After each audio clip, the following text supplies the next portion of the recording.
I'm John at 3rd Street Antiques in Puyallup, Washington. Today, I'm continuing my study of the Charley Weaver Battery-Operated Toy.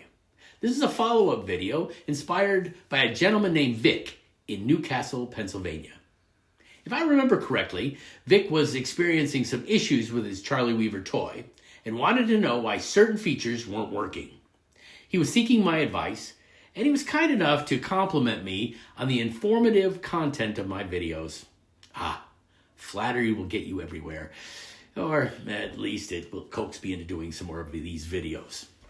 Now, I was under the impression that Vic was hesitant to take his toy apart, fearing it might stop working altogether. But don't you worry. In the interest of information and entertainment, I will be stripping down my Charley Weaver toy. I'm also going to focus on the smoke that comes out of the toy's ears, and I'm going to test Vic's suggestion for a better product than 3-in-1 oil. And I'm going to take parts of my old Charley Weaver toy and improve a new one that I just purchased. But first, who was Charley Weaver? Charley Weaver was a character performed by Cliff Arquette, a radio, theater, and motion picture actor. Charley Weaver first appeared on the radio and television show Dave and Charlie in the early 1950s. And in 1957, Arquette performed Charley Weaver on Jack Parr's Tonight Show, reading letters from his mama back home. Cliff Arquette's character, Charley Weaver, became so popular that he rarely appeared in public as himself after that. In the 1970s, Charley Weaver was a regular on the game show Hollywood Squares. Now here's a little history about the toy known as the Battery-Operated Bartender. And there he is. Now there's two different versions. One is known as the Rosco because it was made by the Rosco Manufacturing Company in Japan. And the Charley Weaver version, which was modeled after Cliff Arquette's character.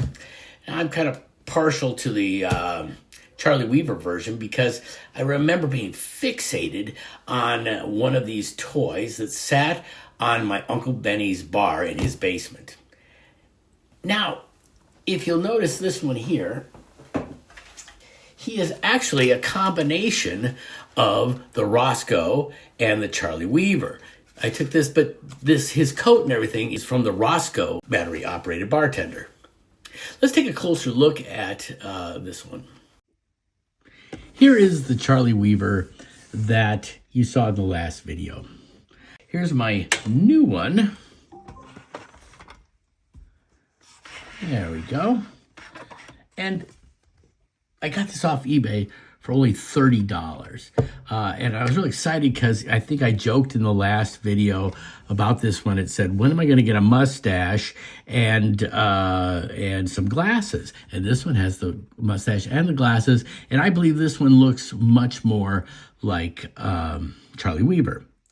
He's very dirty, and so I'll address that. As you can see, his hair is coming off because I got excited. He didn't have a hat, though. So what I'm going to do is I'm going to take the hat off of here. As you saw Charlie's, this Charlie, we'll call him the old Charlie, and this is the new Charlie. I've already taken apart their heads because I wanted to look into the back. The new Charlie, doesn't smoke. This one does. This one smokes, but he's not working. So I'm going to strip him down, and we'll take a look and try to figure out why he's not working. And then we're going to build this one up. We're going to add the hat onto here and try to figure out the smoke. What you're going to see here is that the smoke is controlled, and I wish he did work so you can see it. There's a little like a bellows here. Let's see if I can just see it. There's a little bellows here. And he goes,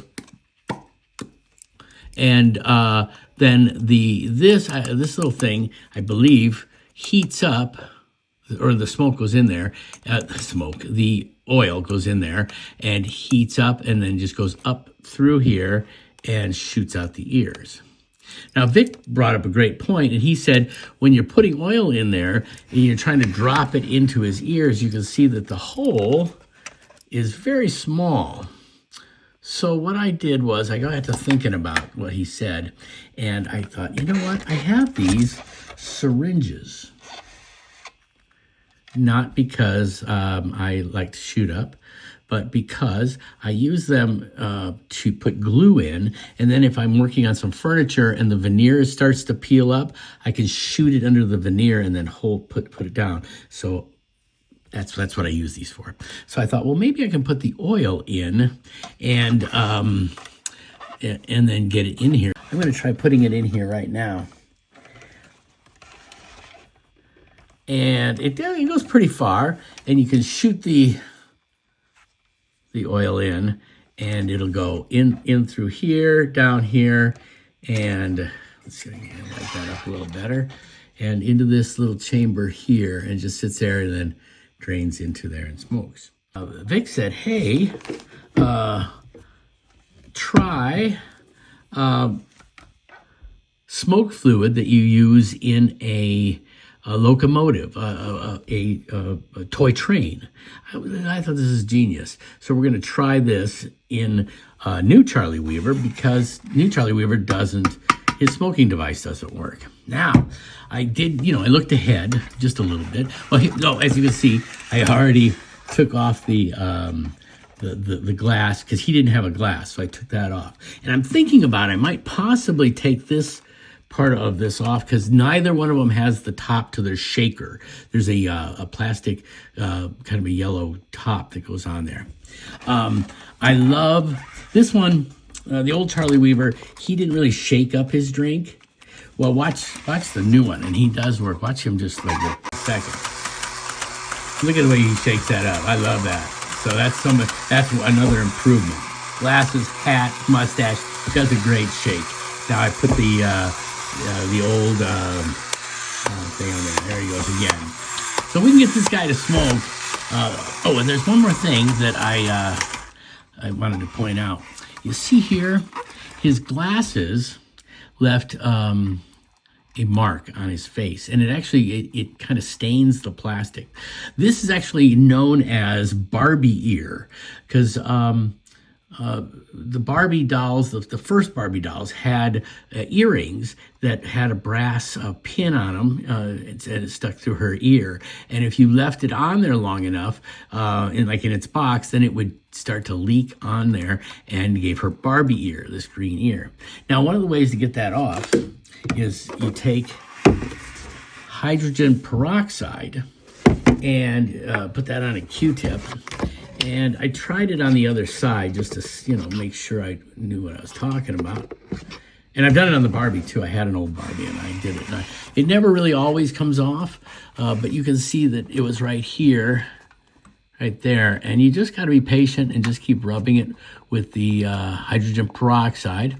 And you'll never get it all the way off. And I know on Barbies, they use some kind of, they use a little paint and they cover it up a little bit. I won't be doing that, but I will be working on this like that, and I'm not going to bore you with it, but I'm just going to keep doing that until I get it off. I don't know if that helps anybody.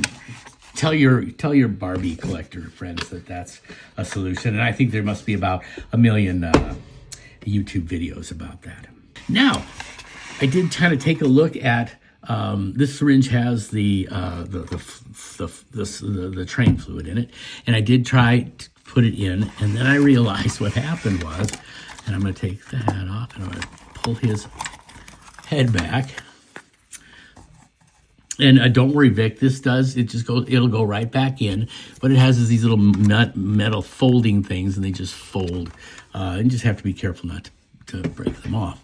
Now, this is really interesting, because if you look in here, you will see, let's get it real close, you got to really look at it.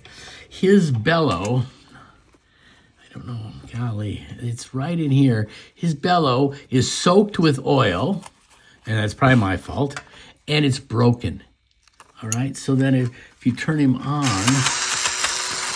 and when he goes puff, puff, puff, one of the reasons is his bellow is split. Now, interesting too, I don't know if you can see this, but did you see that what I did was I moved this piece of plastic back so that you can see the hole that goes down into this little element here.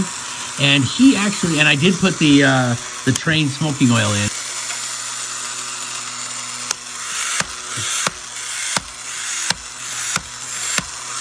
All right, I'm going to move it back. So watch me as I'm going to just take this little screwdriver here. So it's still smoking. It's either that or he's on fire. I'm just going to put that back down. Do you see how that just went pop back down on top of that little hole? Let's try it a couple times just to see if it starts coming out of his ears or not.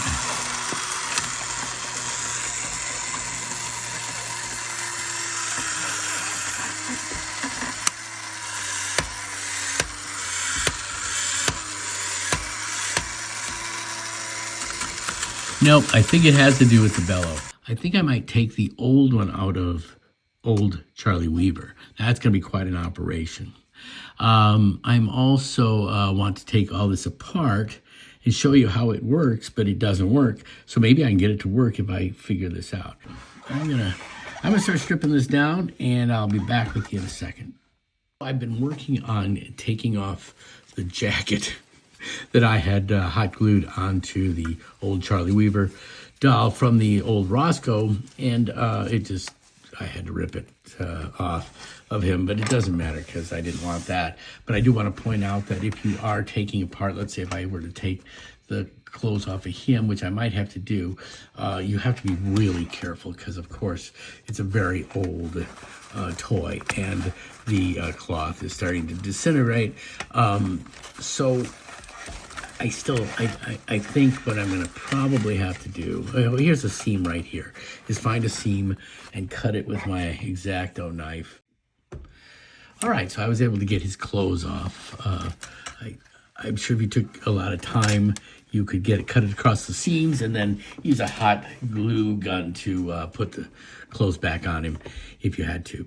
Now, he actually, as I was taking his shirt off, he started to work. So I think there's some kind of just loose connection. Of course, you're not going to do it for me now, are you? It seemed like when I moved his arms. Anyway, oh, there he goes. Okay, let's just hold on for a second, because I want to turn him around right now, and I want you to see the. Oh, you.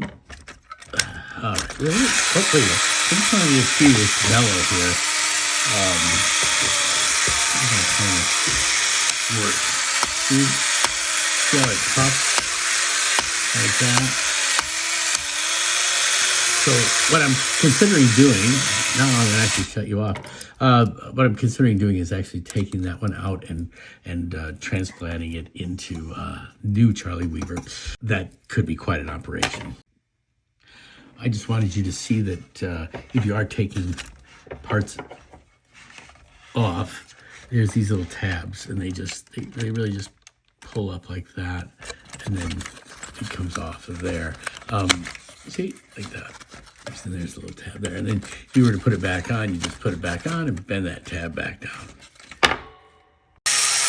All right, so for some reason, old Charley Weaver is starting to work. I think you do that on purpose. You stop right when I roll camera.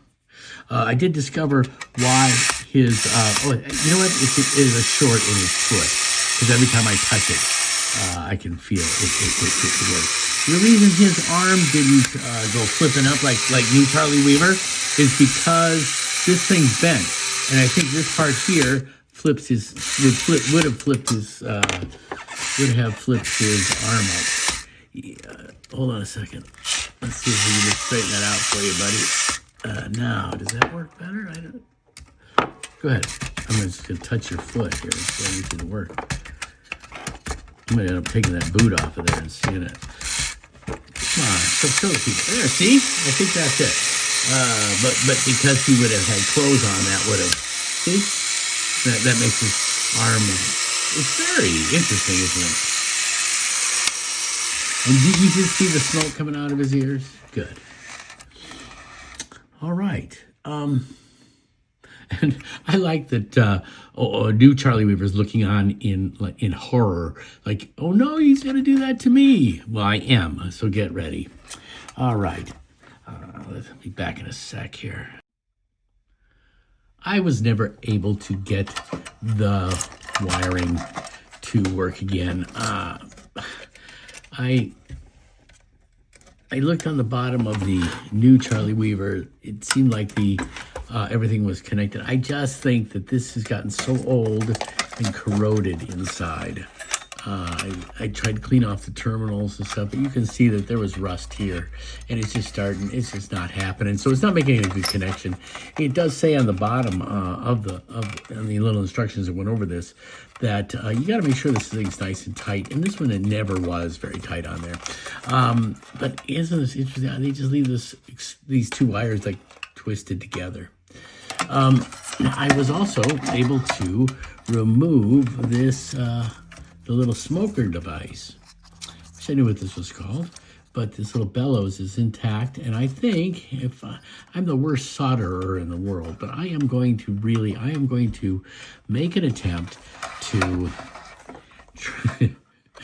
make a transplant and transplant this one that I know works into this one that I know doesn't work because it's broken because of the bellow is split and all oily. Well, wish me luck. Now you can see that I got the new Charley Weaver's smoke machine out, and you can see it just completely fell apart. And so I had to clip the wires, and hopefully I'll remember which one. I'm pretty sure I remember which ones were which. But I think what I'm going to do, instead of soldering, I think what I'm going to do is just strip these wires and connect them and then put a little tape on them and see if they'll hold. I'm not going to reinsert this thing because, gosh, a couple things occurred to me. And one was that these had to be assembled by hand. And so each one of these little prongs has to go into a certain slot and bent. Time consuming. I mean, was it worth the price of one of these? But I guess maybe they paid everybody such small wages to do this that it was cost effective. Gosh. Anyway, here's the good one that came out of old Charley Weaver, and I'm going to try to transplant him in there and see if he works. So give me a minute and I'll get back to you. As you can see, I've connected the wires up. And hopefully I got him right. I'm going to turn this on. Let's see what's going on here with him. Have to wait for it to...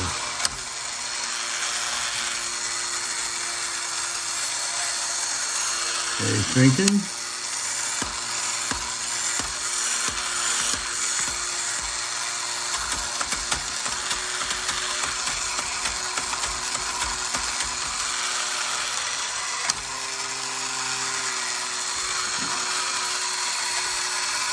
Oh, I can see a little smoke coming out there. See? There it is. Oh, it's some hearty smoke coming out. All right, let me tie those wires down with a little tape and try to reinstall that in there, and we'll see if we can actually get it to come out his ears. Well, I believe the transplant was successful.